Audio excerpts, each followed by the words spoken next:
If you're a New Yorker, you've probably had a Shack burger. But have you ever wondered about the origins of Shake Shack? Of course, you have, but you probably forgot about it 5 minutes later. But if you really want to know the reason why Shake Shack exists today, it's this. Madison Square Park looked terrible.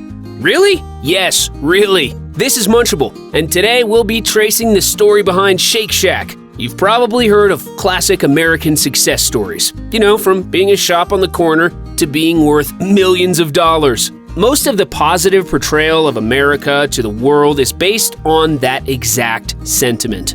America, the land of the brave and the free, the country where if you work hard and keep your head down, you can become anything.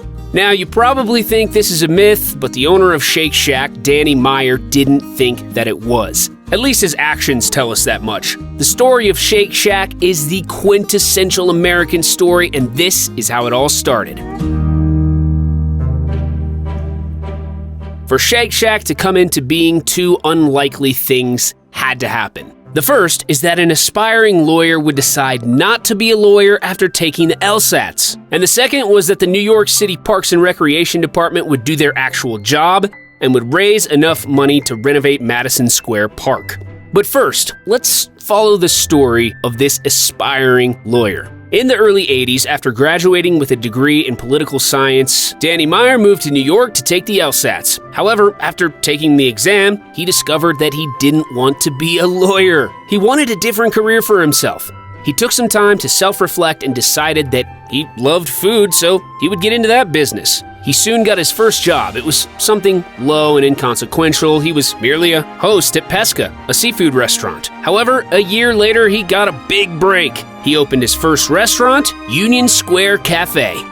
Do you know how I said a big break and not biggest break? Yes, that was intentional. His biggest break would come about 15 years later. But enough about Danny Meyer. Let's talk about the second unlikely thing that had to happen for Shake Shack to become the Shake Shack. The New York City Department of Parks and Recreation doing their actual job. By the middle of the 19th century, what we know today as Madison Square Park had fallen into a state of despair. Many of the buildings in the neighborhood were empty, and New Yorkers knew that something had to be done about the park. In 1997, the New York City Department of Parks and Recreation asked the City Parks Foundation to organize an effort to raise funds to revitalize and renovate the park.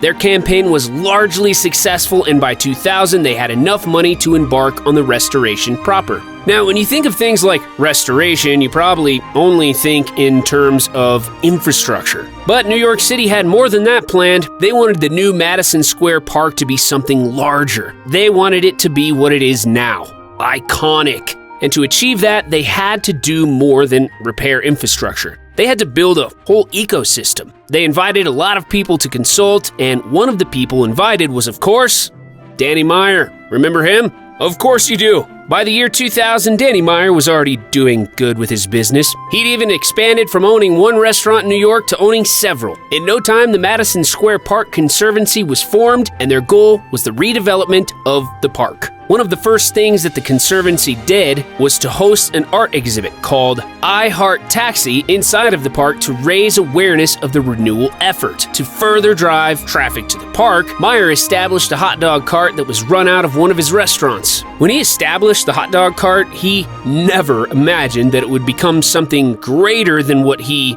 imagined.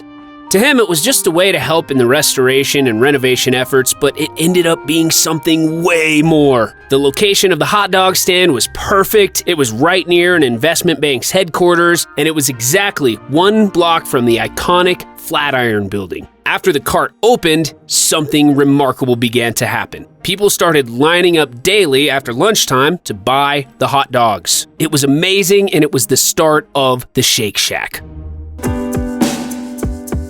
Over time, what was just a small hot dog stand became so popular that it had an ecosystem of its own. But why would an ordinary hot dog stand become so popular? Why? Was there something different about the burgers being served? You could bet there was. You see, the food being sold at the hot dog stand was of higher quality than the ones normally sold by fast foods. Danny Meyer's restaurants weren't fast food establishments. No, they were actually places of fine dining. So instead of using frozen and processed ingredients to make his hot dogs, he was actually using higher quality ingredients. It's no wonder that his hot dog stand became popular really quickly. You were basically buying restaurant-level food without actually having to go through the trouble of reaching a restaurant. The next 3 years were huge for Danny Meyer and his hot dog stand. It was a success story unlike any other because it had started as a side attraction. In 3 years, it had become an attraction in and of itself. In 2004, the renovation of the park was almost complete, and New York City wanted to add permanent fixtures to the park as part of the revitalization project. The city started receiving bids for projects, and Danny Meyer took the leap of faith to bid too.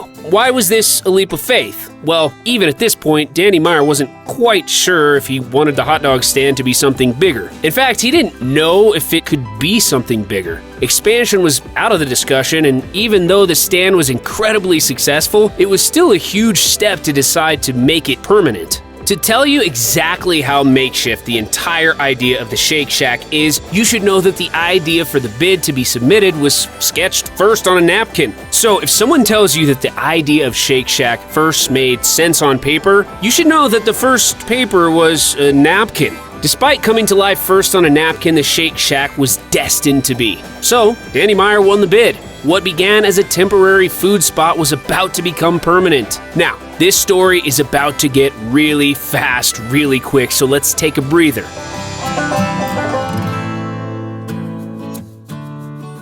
How did the Shake Shack even get to be named the Shake Shack? Why was it not named something else, like Dog Run, or Custard Park, or Madison Mixer, or Custer's First Stand, or Parking Lot? Look, I know what you're thinking. You're probably thinking, why would the Shake Shack be named that? Those names are terrible. But you should know that these names were the earliest names sketched on that famous napkin. So yes, the Shake Shack could have been called the Parking Lot. However, Danny Meyer had watched Grease, and he'd gotten the name Shake Shack from the ride where Olivia Newton-John and John Travolta sing "You're the One That I Want" toward the end of the movie. Are you glad that Danny watched that movie? I certainly wouldn't want to grab a parking lot burger from somewhere named the Parking Lot.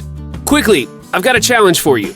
Let us know what you think about Shake Shack in the comment section below. Do you have a favorite on their menu? Would you buy it for your best friend? Let us know in the comment section.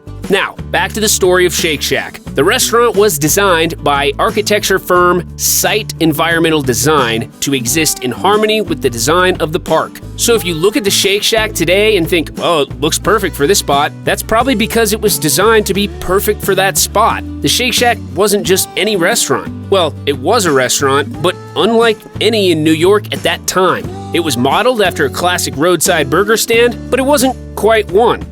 In any case, the new permanent Shake Shack experienced immediate success. The lines to get a Shack burger were getting longer each day, and it sometimes stretched all the way around the park. For whatever reason, people were willing to queue for hours to get a taste of the Shack burger. In fact, the queue became so long that a webcam was installed at the restaurant. The webcam showed you how long the line was and helped you decide whether or not to join it. This sounds like a pretty great success story already, right? A makeshift hot dog cart turning into a restaurant is as good a success story as any. But you and I know that that's not where the story ends. The Shake Shack didn't just end at one location in New York City. No, the Shake Shack expanded. While you may think the process of this expansion would be easy and would be a logical next step, that wasn't true. You see, the Shake Shack was created for New York and New York alone. All the work that went into the menu list, the operations and form of the Shake Shack was to make it cater to New Yorkers. And you know how peculiar New Yorkers are. There was no assurance that taking the Shake Shack out of New York City would be successful. What if people from other cities do not fancy queuing for burgers? What if they aren't willing to pay the price for a higher quality burger? It was a difficult decision for Danny Meyer to make, and he mulled over it for the better part of 6 years.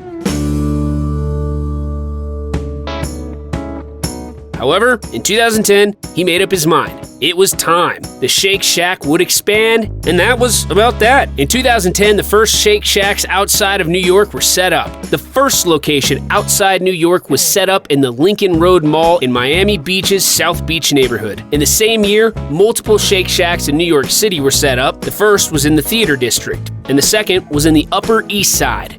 The opening of the location in the Upper East Side was significant because it was said to have lifted East 86th Street, an urban shopping district that was doing terribly, much like Madison Square Park was doing in 2000. After Danny Meyer decided to expand past the first Shake Shack, there was nothing stopping him. By 2013, Shake Shack was already open in multiple locations, including an airport terminal. By August 2014, Shake Shacks were in California, Delaware, Florida, Georgia, Illinois, Maryland, New Jersey, Nevada, Pennsylvania, Texas, and Connecticut. But the Shake Shack wasn't done quite yet. In January 2015, the company went public, and it began trading on the NYSE at $47 per share under the ticker symbol SHACK. About 4 months later, share prices hit $72, and by May of the same year, the company was trading at $90 per share. The company continued to grow and expand over the next few years, with multiple Shake Shacks opening in American cities each year. In 2018, the expansion in the United States was complete, and it was time to move out. Multiple Shake Shacks opened in the Philippines, Mexico, and Singapore. You're probably thinking, how did the Shake Shack become so successful in these different locations? How? Well, Danny Meyer simply used the formula that made the New York location so successful. He designed the Shacks to fit in perfectly with the community. This meant that no two Shake Shacks were the same. Each outlet had one theme: cater to the community. And boy, did it work out. Today, there are 275 Shake Shack locations throughout the world. The company employs about 6,000 workers, and in 2019, the company opened about 73 new locations, representing a 32% growth. Despite the fact that the Shake Shack is now a global brand, the company still stays true to its roots. Each location is designed precisely to fit into the community it's based on. The community determines everything: the size, the menu, and even the architecture. It's not every day one sees a hot dog stand turn from a makeshift stand in a park to $1 billion enterprise, but it does happen. The story of Shake Shack may not be common, but it certainly shows what can happen if one takes opportunity when it presents itself. Danny Meyer took a brave leap into the future, and it has paid off in an amazing way. Today, he's worth almost $500 million. Imagine what he would have been worth if he decided to become a boring old lawyer. Considerably less, I'd imagine. Considerably less. This snack brand was sent to us by a subscriber. If you want us to make a video about your favorite brand, simply subscribe to this channel and you can just send it in to us. Who knows? The next video may be about your brand. This is Munchable. Hope you enjoyed this video. Munch on.